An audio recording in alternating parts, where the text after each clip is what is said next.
Good afternoon, everybody, and welcome from W2, just on the edge of Westminster Hall in the House of Commons. And this is the all-party parliamentary group for cycling and walking. And today we are focusing on cycling, walking, and wheeling to school. And I was very briefly a teacher, so I'm quite passionate about ensuring that young folk can get to school under their own steam. And in the past couple of years, we've seen some developments when it comes to improving safety for those travelling to school, such as the wide uptake of school streets and continued investment in bikeability training. So we've got a great range of speakers lined up today, and I have Julia Prier, who's the Head of Projects and Technical Services at Living Street, Tim Legg, the Deputy Head Teacher at Kesgrove School, Emily Cherry, the Chief Executive of Bikeability Trust, Steve Rose from Intelligent Health, and Emily Sykes and Nick Butler from ModeShift. Everybody's got about 7 minutes, and then we're going into a Q&A. So please, can you pop your questions into the Q&A if you're watching us online rather than the chat? And with that, I am going to hand over, first of all, to Julia from Living Streets. Julia, welcome. Thank you very much. As she said, I'm Julia Prier from Living Streets. We are the national charity for everyday walking, and we were founded in 1929. Our vision is a nation where walking is the natural choice, and our mission is to achieve better walking environments and to inspire people to walk more.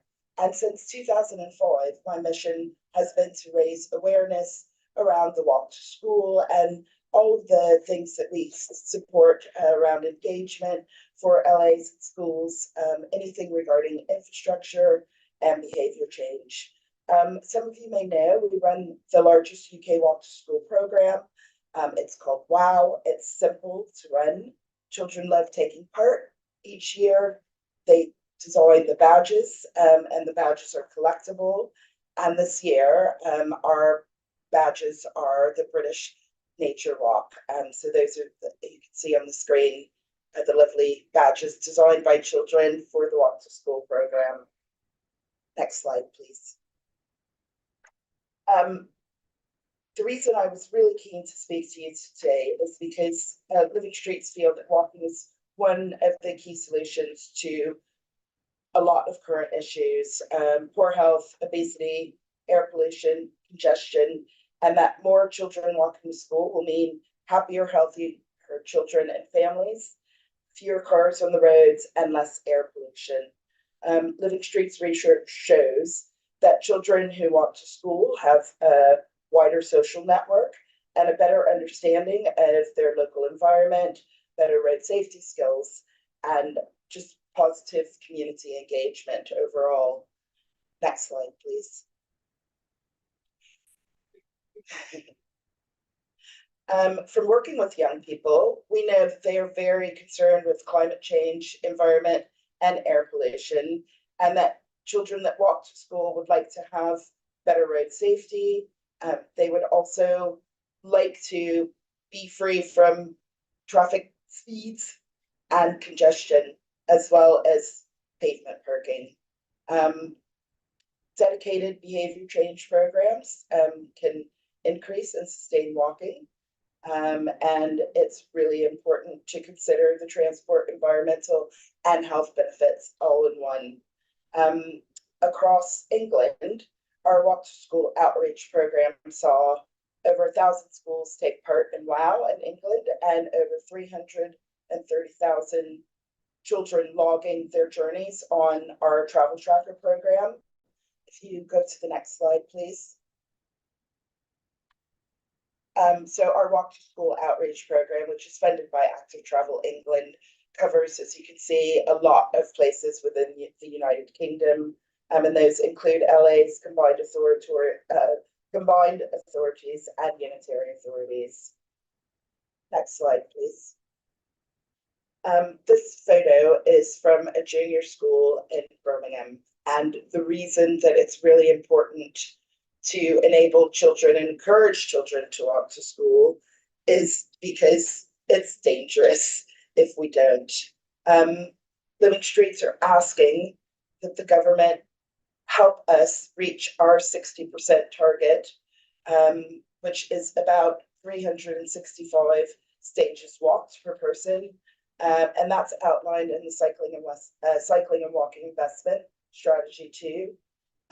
We're asking for road safety, so that there will be safer routes to school for children and that there's a Vision Zero approach, which means slower speeds, improved crossings, and an end to pavement parking, which will make it safer for everyone. And we're also asking for investment in both infrastructure and behavior change initiatives. And finally, we're asking that the UK should allocate about 10% of domestic transport expenditure to active travel by the end of next Parliament. Next slide, please. The impact of the walk to school is really, really staggering and really important. And as I said, in 2023, there was a 22 percentage point shift to active travel to include scooting, skating, cycling, and park and stride. That's 14.3 million new walking journeys at the cost of just 14 pence per active travel stage and 2.6 million car kilometers removed from the roads at peak time.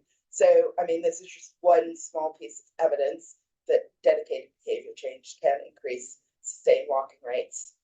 And next slide, please. School streets were mentioned in the beginning. School streets help reduce traffic immediately outside the school gates and have a positive effect on schools' air quality, but also encourage people to walk to school and people to walk much wider in the areas. Final slide, please.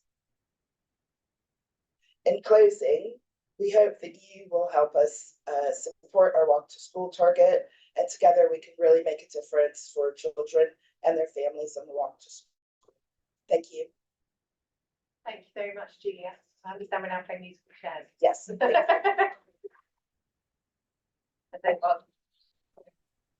I'm not sure what they can see on the webinar. Can they just hear us, or can they see us playing musical chairs? They can. I'm not sure. So it's a pleasure to welcome you to me now. Tim Blake, who is the Deputy Head Teacher for Keswick School. Thank you for coming. Thank you very much. Glad to hear that you were once a teacher. Yeah, very briefly. I was teaching maths. I was in my AQT year when I got elected. We are very short of teachers, so. Well, you never know what will happen after an election. I'll bear that in mind. So I'm just going to talk to you about our context today. Give me one Give second. just a second. So for those people who don't know, what type of school is Keswick School? So Kesgrove is a large mixed secondary in the east of England, just outside of Ipswich, about 1,850 in size, 350 in sixth form, and about 310 in each of the year groups. So it's Big. It's big, and we're getting bigger. We've had to and from 280 a year group to 310 due to local need, increased house building, not enough school spaces, so we've kind of taken as much as we can do on site. But obviously that's had a knock-on effect on how many students can cycle and how we can kind of look after their bikes and how we try and promote that on a daily basis. We're quite unique in the fact that we're on one side of a main road, so you can't really get to us otherwise.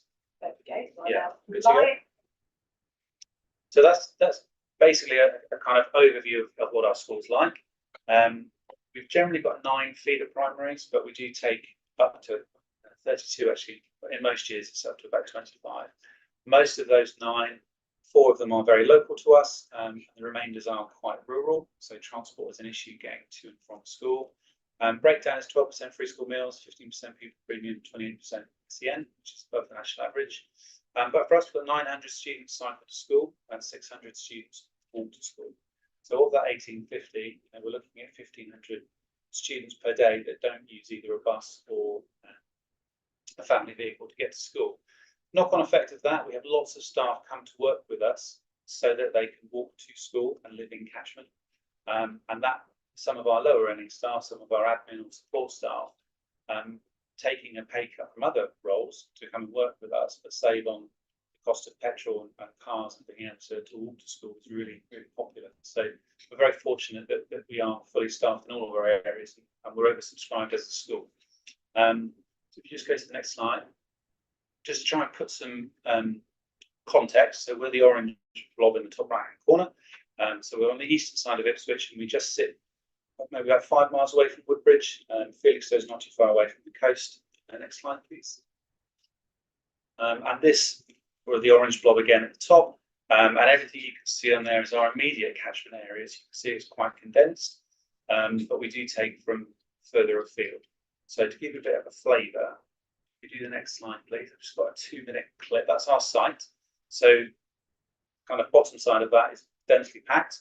The top side of that goes out and is quite rural. So I've just got a 2-minute video clip, and then the next one, which should give you a bit of an overview of what that looks like. I told you I was visiting a school where nearly 90% of kids either ride or walk to school every day. You think I was in Denmark or Holland, and you'd be wrong. How about Ipswich? This is Kesgrave High School, where rain or shine, a staggering 86% of pupils walk, wheel or ride to get to school every day. That's an incredible 18,000 low-cost, healthy and sustainable trips made every single week. The national average in England for walking and cycling to a secondary school is 37%, and for the riding part, just 4%. So just how has Kesgrave trend? It's not just one element. I mean, it started here with the school when it was built. And then the farmers sold off land in order for the developers to build Big Estate, which is very nearby. And when they did that, they stipulated that there must be cycling infrastructure. They were keen cyclists themselves, and they wanted that growth in the area to have the ability for students to be able to cycle everywhere. And I think that was the first bit of the jigsaw. When the school was first built back in the 1930s, 40s, actually the council then, as it was, gave children in the local villages bikes to be able to cycle to school. So in those days, they would have been coming kind of mostly from about 5 or 6 miles away, scattered with lots of different villages nearby. But they were encouraged in order to make their way to school under their own steam. It was as simple as good planning. When the local area was built way back in the 50s, they didn't just build roads, they built a network of cycle lanes. In fact, many of these pupils enjoy completely traffic-free routes to school, entirely protected from motor traffic, save for 1 or 2 crossings. That gives parents the confidence to give their kids transport independence, and of course, unshackles them from the daily grind of the school run. If we did this for thousands of schools across England, well, that sounds like a win-win to me. But how do the people who live this every day feel about it? It's actually quicker to cycle here from my house than it is to drive, because if I drove, I'd have to go all the way around, whereas I could just cycle straight through. So it's a quick and straight through. It's just so standard. I mean, you come to Kesgrove High School, everybody bikes. I mean, in the mornings, I get up, get dressed, and get the bike out of the garage. It's the first thing I do, ready to go. A typical day in a normal English town, but one where people have been given what they need to be able to use the car a bit less, save a ton of money, and tackle climate change. But more than that, it's given a young generation transport independence, and I think it's quite wonderful. A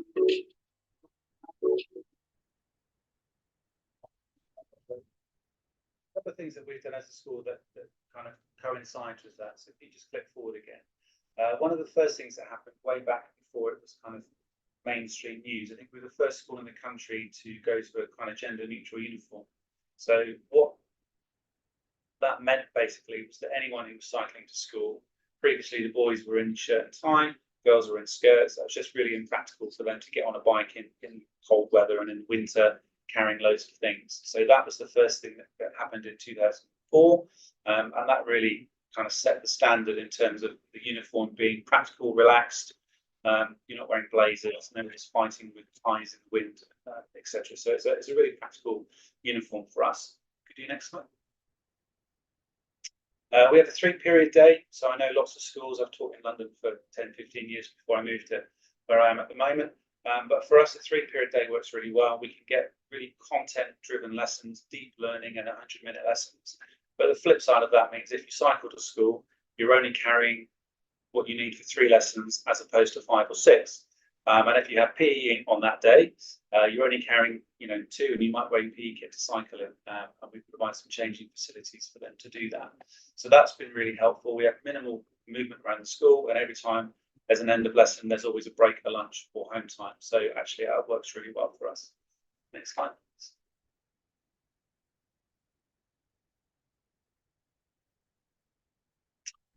We make a big point of all of our kind of conversations we have with parents about when they come to join the school. We're big on kind of well-being and being fit and active.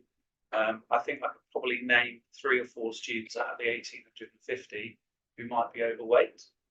We have a very, very healthy demographic, partly because they're all walking and cycling for at least 30 minutes per day. Some of those doing that during and after, plus we're blessed with some very good facilities for sport. So our students are very, very active, and that's part of what gets them engaged in their learning. Is their first thing in the morning, the vast majority of them are engaged in some kind of activity. Next slide. Here's just an example of where we keep bikes. So it's completely secure. No one can go in there during the day. We have a separate section for sixth form. Sixth formers have sign in and sign out privileges, and they can take their bikes in and out, but everything else is locked down and under CCTV operation. So if anything happens, we are very robust in following it up. So that gives both parents and students confidence that their expensive bikes will be looked after. Next slide. Everybody has to go down the dreaded subway at the end of the day. So there's about 1,500 students will go down there. We stagger the day 5 minutes across 3 different key stages. And that 15-minute movement time from our campus is just about enough for us to manage that at the end of the day. And that's one of the things that, particularly our younger students, when they come up to high school, it's quite daunting. So we let the year 7s go first, and then it's 8s and 9s, then it's 10s and 11s, and then it's 12 and 13 after that. Next slide. And there's just a couple of things the local authority have done, which would be remiss of me not to mention, because it's not all our doing. You just click forward just a couple of minutes. That's the demographic. That's where we are. The blue arrow is our school at the top. If you go to the next slide, that shows where the cycleways are within our immediate catchment area.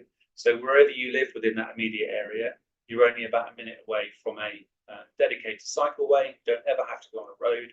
Lots of our students, although we tell them to wear a helmet, don't feel the need because they're not on a road with cars. Next slide. That again, you can go to Woodbridge, and you can cycle to Felixstowe, you can go all the way into Ipswich without ever having going on a road, because the local authority have invested wisely. Next slide. And then just down the road from us, there's 2,000 new homes going in at BT's headquarters. That's still in our catchment area. So we're in discussions about what happens in terms of the education provision. If you go to the next slide, the proposal that they've started building, all of that area will have a dedicated cycle network, which will then feed into and join our existing cycleways, so that all of those things are able to be put together. So students who are living there, they can still make their way to our school. And then last one, just turn it on again. You can do cycle and ride, a bit like park and ride into Ipswich. There's facilities for that. Next one. Suffolk are very good at promoting cycling. And then if you just go through to the last one, all of the local towns have their own cycle network. And there's dedicated pages for people, members of the public, to go and find out how they can get around the local area without going through traffic-induced areas. So it's not all about us. We've done some things that's enabled that, but I think the foresight and planning and the support for the local authorities kind of made that a compelling case. Thank you. Brilliant. Thank you.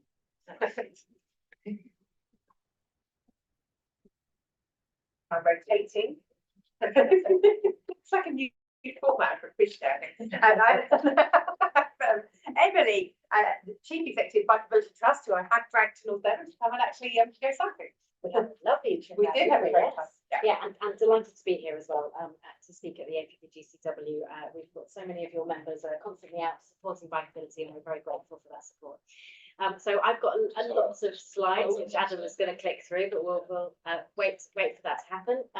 But I'll give you a bit of kind of a brief introduction in terms of bikeability and what we're doing. So as I'm sure many of your members know online, we are the government's National Standards Cycle Training Programme, Bikeability. We're enjoying record funding in this Parliament to make sure that we reach every child with a cycle training programme by 2025 in this space. But I'm going to spend a little bit more of my time talking to you about some of the new ways that we're doing that, as well as our traditional programme as well. And the slides will, when Adam's able to click on, we will get onto the next slide. in a moment when we'll click through, but it's a great opportunity for us to just bring you up to date with everything that we're doing at Bikeability. And it's great to hear from obviously Kesgrove High School and Active Travel England have been and done that brilliant film with Chris that shows you what's possible when you bring that infrastructure and planning and then commitment and support from the education and school site to enable more children to walk and cycle to school. And obviously we're a big supporter of Living Streets and the Walk to School project that you've heard from. And then I know my colleagues behind me as we run the Active Travel support the Active Travel Ambassadors Programme, and you'll hear from Mode Shift in a minute. And forgive me because I just keep time filling. We get the slides up in this space. In here around here, but I think you've already heard from Tim and from speakers here today. You know, cycling has got and walking has absolutely been called the miracle pill for lots of different reasons. And in a minute, you'll see some of the slides that we've got in terms of kind of data and the evidence. You know, if you're talking about any form of policy, there is an answer for walking and cycling, and that's why this group and the work of the APGCW is so critical. Okay, are we happy for me to carry on now? We've got the right slides up. Yeah. So brilliant. So as I said, we're on Manifesto Pledge and Promise for 2025. We've got record funding of 50 million over this last financial year and the current financial year that we're in. This is the Department for Transport and ATE's funding programme, but we are also really significantly backed by the Department for Education in terms of being approved suppliers on the Holiday Activities and Food programme, very much part of the School Sport Activity and Action Plan and part of the Climate Change strategy as well. But we are also massively campaigning because bikeability should be on the curriculum like swimming is as a life skill and life-saving skill, and that's something we will continue to talk about. So bikeability is an age, stage and progressive programme, so starting with balance and learn to ride in the early years from 4 years up, through to our level 1, which is in traffic-free environments on the playground, out into level 2, out on traffic by the end of primary school, and that's where we're targeting most of our funding, through to level 3, which is more urban cycling and advanced skills in there. So it's age, stage and progressive programme. If you go to the next slide. In terms of reach, so this is live data for you right now. It's not published data, so not sharing it, and we've still got another quarter, another grants period to go, but you can see we are in the majority of primary schools, and this is drawing live data from the number of primary schools in every region that have had a bikeability delivery this financial year, and those that haven't. Those numbers will be in the 80s to 90s by next financial year in terms of what we're reaching. But we're certainly the largest road safety education programme in primary schools. If you go to the next slide. It's got a great evidence base, so children are safer, they are more likely to cycle once they've been through a bikeability programme. We know the public are significantly supportive of professional cycle trainers coming in and training their children. And we also know that really worryingly, only a small number of parents, so only 14% of parents feel confident to actually teach their children to cycle on the road. So if we're going to increase take-up of walking and cycling, then particularly bikeability is a really great enabler for parents to give them that confidence. If you go to the next slide. I think we've also talked on all of the panelists so far have talked about all of the other benefits. So from meeting the World Health Organization recommendations on physical health to mental health impacts on children to climate change and carbon reduction, and also the economic benefit to towns and cities of improving walking, wheeling and scooting are really significant policy areas for us. Go to the next slide. We are doing a lot more work, and I had to put up a picture of the brilliant Trudy Harrison, our former Minister for Walking and Cycling, who is known to me as Queen of Bikeability, for all of the support that she gave us. But in the last few years, we've really sought to change the way that we deliver bikeability and demonstrate our impact more effectively. So we have a brand new theory of change evaluation framework, and we're collecting a significant more level of data. If you go to the next slide, Adam, that tells you exactly what we're doing. So we're now doing a lot more work, and we'll be reporting on this data in the next few months, where we're getting a lot more information from children themselves about their confidence, safety and enjoyment of cycle training. We'll have data on the frequency pre and post bikeability cycle training for parents and carers, and the outcomes that children have achieved. And then if you carry on, Adam, to the next one. But we are not yet through to delivering every child, because we've got some quite significant issues. Whilst we are in over 70% of primary schools, with it not being on the curriculum, schools can and do say no to bikeability cycle training. And we are in a much smaller number of secondary schools, which is why we work with Mode Shift and the Active Travel Ambassador Programme. I need 500 new instructors. If there's anyone out there who wants to be a bikeability instructor, please contact us. We've got bursaries available, and we're also funding every single professional football club through the Premiership to League Two, who are now taking on bikeability cycle training instructors to improve capacity, and also get cycling and football mashed together to kind of make it cool and also very exciting and engaging. So a really good thing in the space. But we are really worried about children's access to cycles, and that's something that the APPGCW has heard in previous sessions, that the numbers of children with access to cycles has dropped significantly over the last 12 months. If you go to the next slide. We think it should be on the curriculum. There are some really stunningly significant statistics on screen there for you. There is the rationale for why swimming is on the curriculum is because 35 children died from drowning in 2022. But when you look at the numbers of pedestrian and cyclists killed and seriously injured through cycling, we really want cycle training to be on the curriculum. So we've done a very new model of delivery in primary schools. So we're trying to always make more cost-effective and efficient ways for cycle training to be for government, as this is public investment. We are now funding schools and teachers direct. I think if you skip through the next couple of slides, Adam, we'll make it a bit quicker. So this is now where we have funded 33 local authorities, nearly 400 primary schools, and trained 685 teachers and TAs directly, where we give them a half-day programme. And we give a set of balance bikes and pedal cycles to enable the teaching of early bikeability courses. Our Balance Learn to Ride and Level 1 can be taught in the primary school by teachers directly. And if you skip through to the next couple of slides, there's the list of organisations that have taken them up. But we have also evaluated it. If you go to the next slide as well, it's had some absolutely stunning results come back in it. So we've had a significant increase of riders who ride every day, so 7% increase in those riding every day once they've done the programme, 14% who want to cycle more often. But this is a much more cost-effective way of us delivering those early courses, as well as embedding cycle skills and opportunities directly in the school. So if you look at the money on there, it's £3 per child to deliver this programme versus the £52 that we're currently spending on professional instructors going in, as opposed to teachers and TAs being trained up to be able to deliver this. So it's a sustainable and effective programme in really improving the early skills of children and young people to cycle. And if you go to the next slide. The feedback we've had is really fantastic. We've had teachers then embed weekly cycling lessons. We've had children who haven't got access to a cycle then be able to cycle regularly. And this is really improving the way that we deliver our cycle training programme in and across primary school in that space. And if you go to the next slide, Evan. And then the final bit that I just wanted to mention to you is our Bikeability Club. So not only are we improving the way that we deliver things for schools, but we're also improving the way that we deliver things for parents and carers. So currently we give quite limited information on cycling to parents through Bikeability Club, which you'll see on the next slide. You'll see a brand new information system for parents. So it gives a personal report of what their rider, so what their child has achieved through bikeability, through to corporate incentives and opportunities to earn more badges, including being able to cycle regularly, information about how to cycle, and it's got a fantastic set of opportunities and skills for parents themselves to be able to go out and support their child to go cycling. And then the final bit from me, very final bit, is I'd be remiss to not be talking about our next government asks us at some point in the next year. We will be heading towards an election. We've been very fortunate. We've had the record funding levels to get to every child by 2025, but we need to maintain those. We certainly think that extending our Get Cycling in Schools programme will be an effective way to continue to deliver this programme. We've worked with Bicycle Association. Our core call on zero rating VAT on children's cycles is something we will continue to repeat so that we can make sure more children have access to cycles.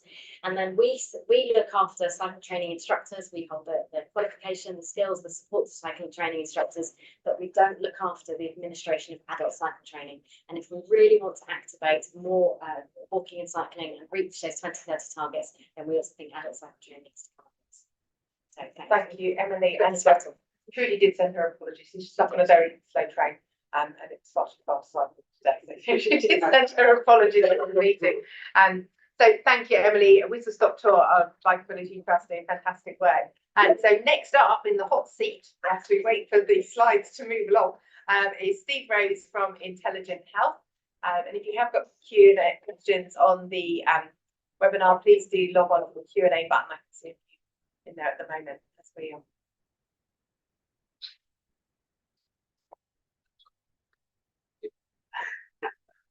It always does.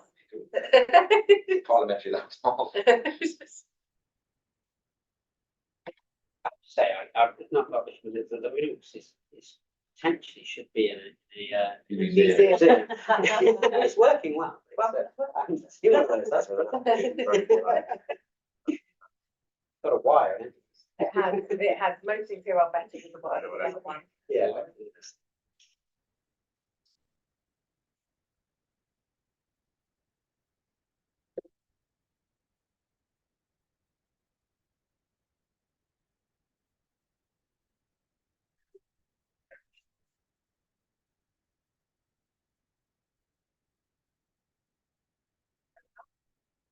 That's us.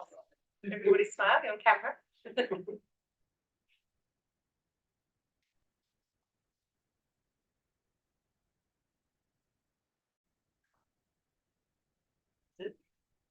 Oh, we're nearly there.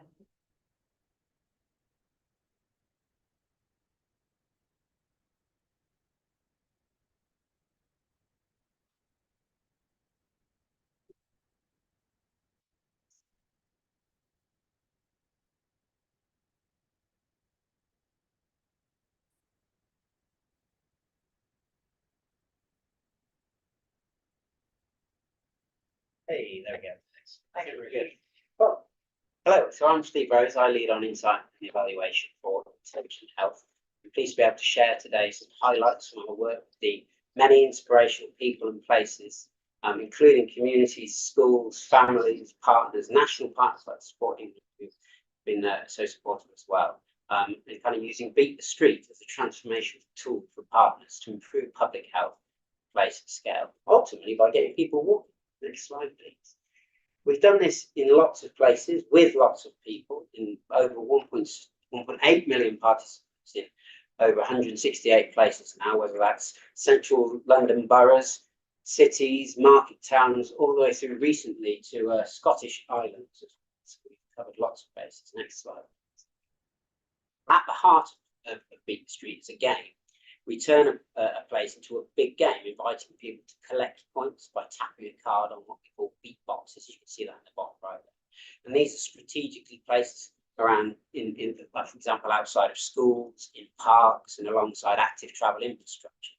It's kind of a perfect mix, if you like, of digital analog. So children can play and get excited by some of that, but also their grandparents can tag along and get involved too. So it kind of works across the generations.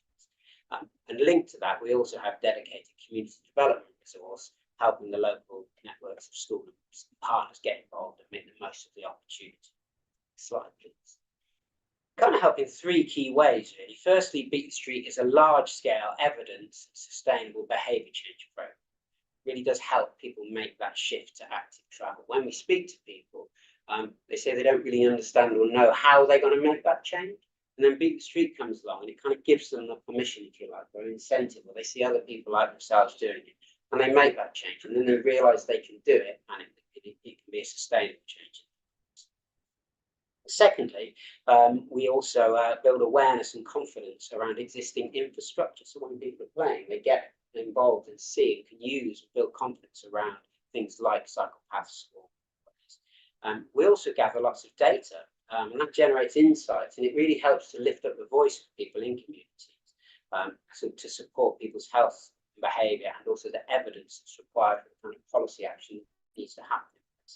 And lastly, Beat the Street creates a shared positive experience that really helps build trust and creates opportunity for engagement and co-production in communities. Next slide.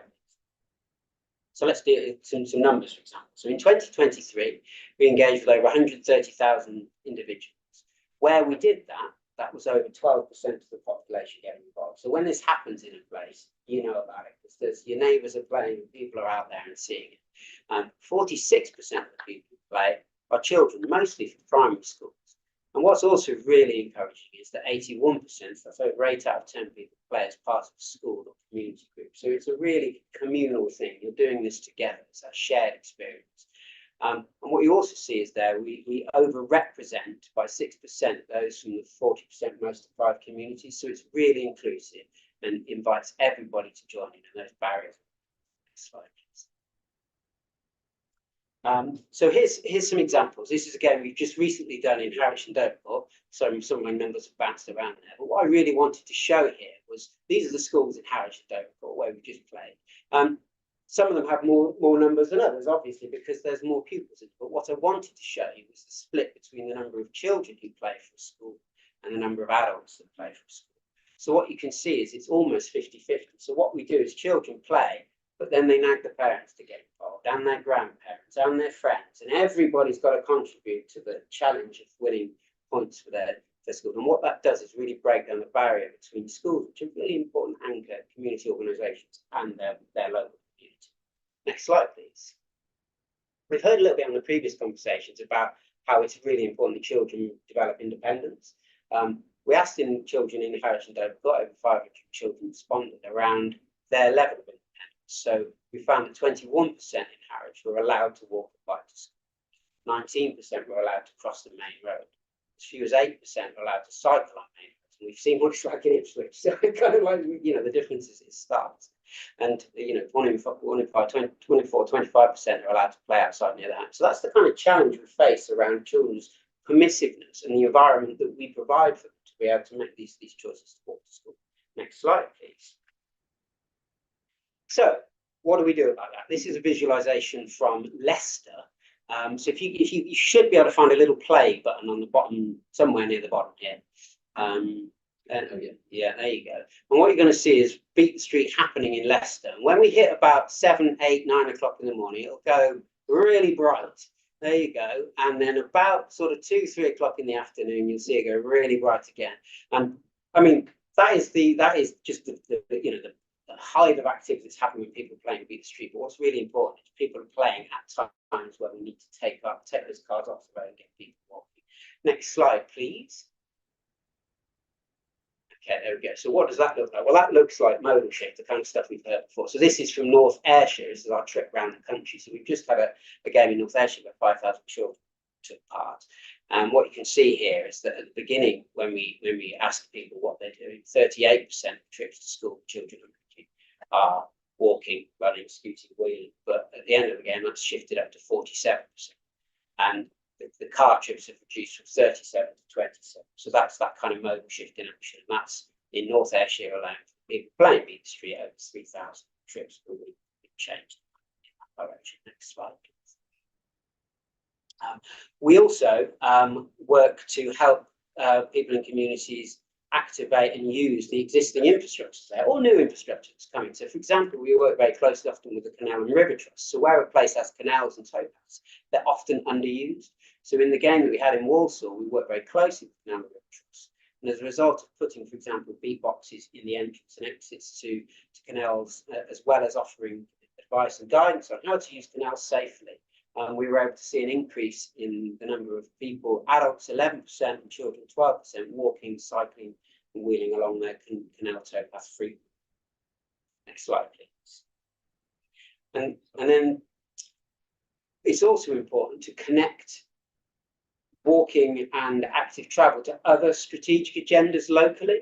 And what does that really mean for a primary school child? Well, I think there's a brilliant example in Burnley where with Beat the Street, they also turned the points that people earn through Beat the Street into trees.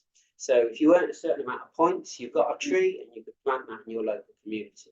And that realistically meant nearly 2,500 trees have been planted this autumn and spring in Burnley, in local communities, exactly on the school route.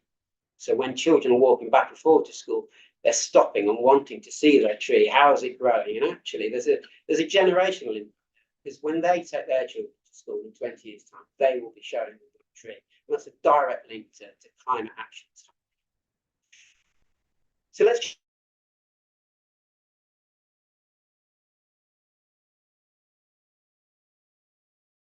just look at the big.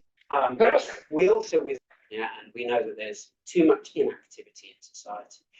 We added up the data, if you like, from 34 games over 2022 and 2023. That allowed us to generate a sample of over 10,000 people who told us their level of activity before the game and after the game. And on average, we saw a reduction in inactive portions of the population by 8.2%. What's also really encouraging is that we saw 15% reduction for people who told us they had a disability, nearly 11% for those with long-term conditions like heart disease, diabetes, and also a 9.1% reduction for those who are most deprived. So we're seeing reductions in activity, but we're seeing it even greater for those who are at risk or more at risk in society. Final slide, please. So what's the magic ingredient? I think we've heard a lot about it today, actually. But if we would boil it down to something, when the network of partners in place come together, they focus on making it fun. That means connecting to nature. That means exploring that sense of wonder in your place, bringing to life the assets that you have. When you do it, when you think about making it social, connecting people together, creating shared experience, and kind of building friendships around that, that's really important. And yes, safety, we've seen about that today. And yes, there's a conflict with traffic that needs to be dealt with, but it's also about seeing other people like yourself doing it, and that can help build the confidence that you need to make the change. But finally, kind of making it normal, if you like, giving people the kind of permission or the excuse to give it a go and turn it into the social norm and really make it accessible. Thank you. Thank you. What I really want to know, so I'm going to ask you my question now, so you've got time to think about it, is why are none of these happening in Barnstaple? And anyone that's available so far, none of the programmes other than Emily and her marvelous bikeability. So let's have a look. My final partners in crime. I have Emily Sykes and Nick Butler from Mochi. Okay. We're now going to play with the PowerPoint. So you can make introductory comments whilst it's good now. See, now we're at the end, they're slick, really slick. I don't want to turn fake, sorry, Adam.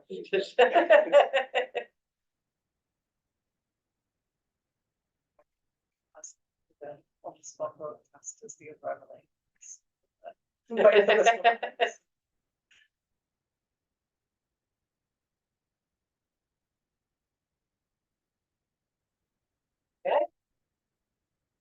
So I'm Stein. I'm the warm-up act. I'll pass on to Emily, who's going to tell you the exciting stuff. What we're going to do is introduce our Active Travel England funded Active Travel Ambassadors pilot program, which has been running for the last 2 years. But I've got literally 2 minutes to start to give you 23 years of Mochi history. So if we could do the first slide, please. So this is what we're all about. So Mochi believe that communities are healthier, wealthier, and more inviting when people are given the opportunity to walk, wheel, and ride for everyday journeys. You see at the top there, we were established in 2001, just before the advent of school travel plans in England, when they really took off, and before the Department of Transport, Department of Education launched the Travel into School initiative in 2003. So the next slide has how we go about delivering that. Essentially, we refer to everyone who has some impact on how people travel, an increasing level of sustainable and active travel as Team Mochi, from the parent volunteer in the school right through to the CEO of a large corporation. Anything they do that contributes to more active and sustainable travel, then they're part of Team Mochi. The graph on there just shows how we've grown since 2010-11. We had a little bit of a dip in funding in 11-12. But we're now up to just short of 300 members and license holders that are part of this Team Mochi network. And how we work with that network, we support them through training and best practice sharing. We inspire them with our online activities and events that we do. And then we champion best practice through the provision of awards and our Mochi Stars program for sites. Next slide, please. So our STAR scheme has been running for 16 years now. What the STARS does is it recognises schools, workplaces, hospitals, residential developments that really focus on increasing levels of active and sustainable travel. They achieve national accreditation, and Active Travel England have supported that scheme since 2015 with the National STARS Sustainable Travel Awards as well. Over that time, we've had around 6,000 sites achieve accreditation, and yeah, you see our 4 schemes on screen there, so education, business, residential, and imminently launching healthcare that we've been working with NHS England on for the last 18 months as well. And my final slide before we pass to Emily is how we've been engaged in secondary schools. So just some quick stats you might already be aware of, but only 41% of pupils at secondary schools currently walk to school, 6% cycle to school. I mentioned 6,000 sites have achieved STARS accreditation to date. prior to 2022, just 35 of those were secondary schools. So those stats put together really demonstrates that need to have something specific for secondary schools to buy into. That's where. So that's where I'll come in. Thanks, Nick. So Active Travel Ambassadors is the programme I manage, and I think it's important to mention that there's already so many fantastic sustainable travel initiatives which are hugely popular in primary schools like Living Streets Wow, and Big Walk and Wheel. But there really is a lacking programme for secondary school communities, and it's vital we address this. And next slide, please, Adam. And that's what we do through 88. So our programme is all about getting more secondary school pupils walking, cycling and wheeling. And we do this by providing support and resources to schools so they can create ambassadors as role models and also embed active travel in their school ethos. So we're funded by Active Travel England, and we're now operating in our second year of delivery, which sees our team of 5 fantastic regional ATA coordinators work with secondary schools up and down the country. Last year was our pilot year. We were working in 13 local authorities, had 53 participating schools. This year we've scaled up. We're working in 15 local authorities with 75 schools, and it's really encouraging to see enthusiasm for the programme continue to grow. We have to remember when we're thinking about the younger generation, these are our commuters of tomorrow. They're really ambitious and they're definitely motivated to do their bit for the climate crisis. So through ATA, we train to empower them in making more informed decisions about how they choose to travel. And our mission is quite simple. We want to increase sustainable travel in participating schools. We use our range of stars and system to monitor this. Bikeability are a brilliant partner. And with their help, we are promoting level 3 cycle training in schools. For behaviour change to be effective, we need to give people skills and knowledge. So this is a really valuable partnership that we have and promote extensively in secondary schools. Also, we support schools in developing their school travel plans so they can take ownership of the progress they make. And using the MoChIF STAR system, last year we had 89% of our schools achieve school travel plan accreditation by the end of the programme. And last but not least, we ensure our programme is inclusive and accessible. So since September 2022, we've worked with 2 special educational needs schools and are all about hearing from the pupils and the teaching staff on how we can make our resources accessible. Next slide, please. So in terms of how this works in schools, our coordinators go in and deliver 6 one-hour classroom-based sessions. And through these sessions, they will guide the ambassadors from campaign creation to campaign delivery. There's so many skills on offer, and we sell this because we know it's hard to go up against the curriculum in secondary schools. But through our programme, ambassadors undertake research to inform a campaign focus. They then formulate an action plan. They then learn about the importance of marketing and promotion, and also reporting on the success of their campaign. So there's all sorts of skills such as data analysis, evaluation, public speaking. Next slide, please. And also just to say there's some brilliant benefits for the school as well. They actually have a better understanding of the barriers to their site. They get a travel plan by the end of the programme. But a real highlight of our programme is the multi-school campaign junction event. And this is where the ambassadors come together from the area and they pitch their campaign ideas to secure funding by a panel of industry experts who come from local practitioners all the way to active travel commissioners, and it's a brilliant event. It's very team mode shift in the sense it's all about sharing best practice, inspiring others, networking with others, and we have had remarkable support from our local authorities to back the programme. Some local authorities match fund school grant provision, which is a real wow moment when you see the ambassadors get double the money on the day, what they don't expect. They also provide banners, more equipment or water bottles, and some simply help cover the cost of the venue space. And we're really grateful for all the support and offer. Next slide, please. And then it's over to the ambassadors to launch their campaigns in the summer term. And no 2 campaigns are the same, from smoothie bags to initiate streets, independent travel days, educational campaigns. Every campaign is bespoke to the school and unique to the school based on the research they have undertaken. Because we work in such close collaboration with local authorities, we try to align campaign focus with that of local priority, but they really are pupil-led campaigns, and we're just there to steer and facilitate instead of coming in and telling them exactly what to do. And then at the end of the programme, the ambassadors will report in the form of a poster report.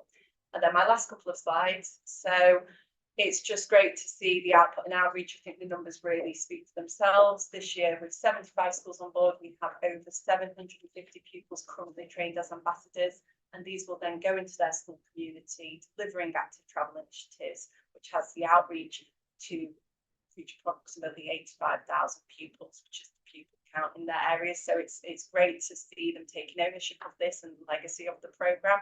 And then my final slide is just showing the data from our pilot year.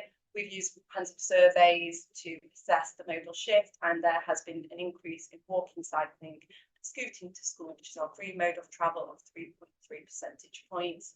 And this has generated an approximation of 70,000 active travel stage trips. So yeah, the success is there, and we can't wait to see the success from this year. And that is the end of the presentation. Thank you very much. Thank you. And Vincent Wolf wants to know, can you come to the northwest of England and can I add you to my list of goals? Absolutely. And you know, and I imagine if you did have that graph, again, some of the very rural parts of the country, as I obviously represent the very rural sea, do miss out on these initiatives a lot of the time. And so any of you that would like to come, I can make you more welcome. But you can let me know how to make these things happen, because I'm now in charge of question and answers, and I'm not allowed to keep just asking people to come to France. So the first question came in from, I've read a lot of the review, Emily, over there. Judith Bonner asked about SEND children and adults being included in bikeability, and particularly concerned that for SEND children, the Department of Transport figures show only 1.3% of SEND children are participating nationally, and that there is an emphasis on bicycles rather than cycles, and some providers require balance as part of the consent. So can you reassure Judith what we're doing? I can absolutely reassure you, Judith. So when I took over in 2020, you're right about 1% of children with delivery in the SEND community who access to bikeability. That has risen to almost now in line with national statistics. So we've done that by offering additional top-up funding. So if a child with SEND is identified ahead of bikeability training, we've done mandatory training for our instructors. We've also got funding for adapted cycles, and they can come in and deliver inclusive bikeability. So we've significantly changed that in this space. Fantastic. This one's anonymous, but also for you, Emily.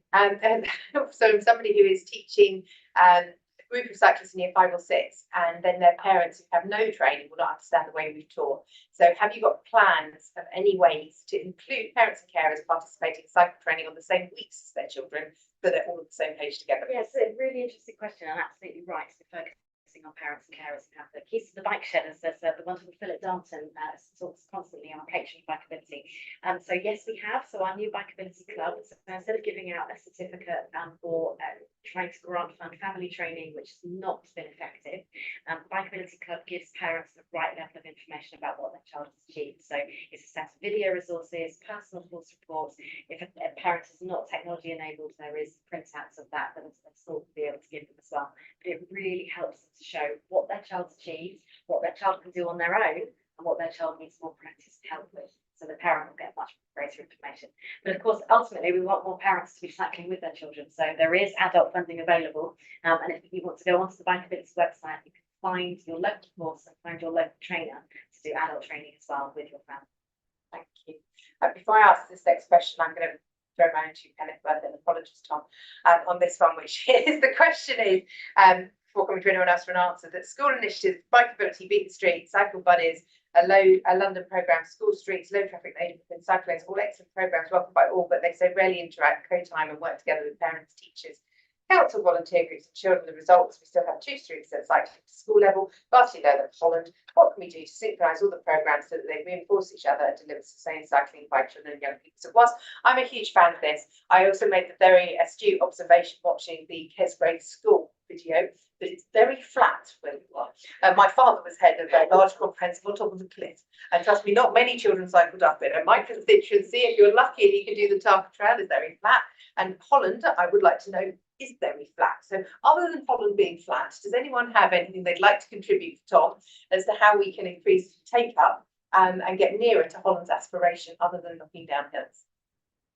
From a school's perspective, I think it's important to get the local authority and the schools and the support groups all around the table together.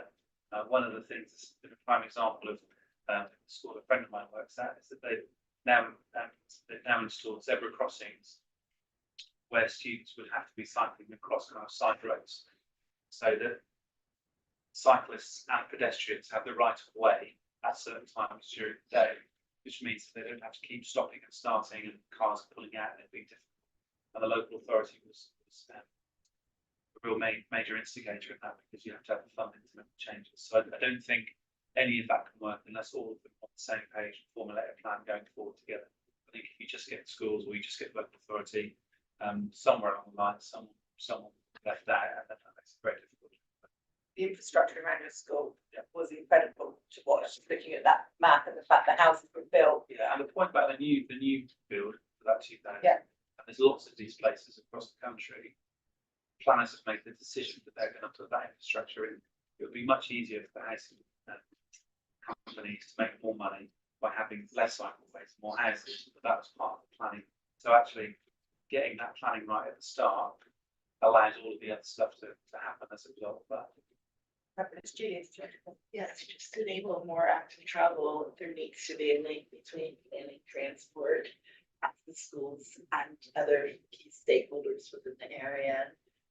Road safety is prevalent, I think, in a lot of places. I'm from a very hilly place.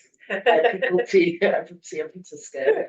People do cycle, they do walk, but they also, pedestrians and cyclists, have the right of way. And so it's about enabling people to be able to feel safe in those environments and having the infrastructure there, but also retrofitting things, giving the priority through small design changes or just through kind of mass actions. So I think if areas want to have more people walking and cycling, then enable them to do that, encourage them to do that, encourage less vehicle movements through those areas, and make the vehicle movement slower, and recognize that there are people, vulnerable people, actively traveling through those areas. And I think you'll be able to see the shift. Thank you. Thanks. Tom's question kind of for me relates to a sort of plea in a sense to not have things done to you as a sort of member of the community. It's actually kind of like a request to say let's do things together. And I think where this is working really well, that's what's happening. So in Big Street example, we have mass positive shared experience, but that creates a certain sense of willing, and that willing then needs to meet organisations that are actually to start that conversation about what they want and how they would take that for. Rather than perhaps sometimes building something and then trying to convince people to come to. I think ideally what we want is that kind of conversation happening, people doing it. That's, I think very important. I'm going to come to you, Emily, because I've got two more questions for you. So I'm going to do a whistle stop tour to get them all in before 6. Very fast. So my answer would be motion stars, which with motion start and it has to be. But what STARS advocates is just a package of measures that's bespoke to the schools. All of the initiatives are great, but they don't all work for every school. And in STARS, you can do Living Streets, you can do Bikeability, you can do Beat the Street. All of it counts towards your accreditation. We've got 130 initiatives. So just a nice big package of measures that's bespoke to that school. Fantastic. But Emily, before you can add your bit on that one, the other two questions also for you are: to encourage active travel, do any organisations implement the idea that participation completion of a Bikeability Level 3 course should be a requirement to access a provisional driving licence? And how many children are taught Bikeability Level 3? Go. Oh, yeah, level 3. You've got 30 seconds. Lots of evidence says that if you're an effective cyclist and as road user as a child, you will be a much more effective car driver in the future. We've done a bit of a pilot project with Department of Transport. If you look up cycle savvy driving, all of the evidence exists that says if you're a better cyclist, better car driver. Do we think it has to be an absolute? That would, I don't know, the absolute mandate, but we would certainly recommend to do a level 3. How many children have done level 3? It's always about 5% of our portfolio of delivery. So the cumulative figures I do not have off the top of my head, but it's no more usually than about 20,000 children a year doing level 3. So much smaller parts of the programme space. The only other thing, Slane, if you'll permit me, Chair, just answering the last one, fantastic. We presented a range of evidence-based active travel initiatives across and around the table today. The difficulty is there's a lack of coordination, long-term commitment, and long-term funding. So great community engagement, great local authorities doing lots of great things, but without long-term funding and commitment, it's very difficult to activate things. Thank you all very much. And as the Big Ben is bonging, it's clearly time to draw this to a close. And it just leaves it up to me to thank everybody for coming today and to let you know about our upcoming events, where we have Monday the 13th of May at 4:30, the launch of a book about the National Cycling Network, Tuesday the 11th of June, very early start for the Parliamentary Bike Ride, and Monday the 24th of June, 4:30 p.m, the joint meeting with the APPG on transport safety on the general safety regulations. So many thanks as always to Adam and Jack for sorting out the technology and the PowerPoints and making it all magic happen. Thank you everyone for coming, and just to remind everyone, anyone that is available to come to Barnstaple, the MP would be very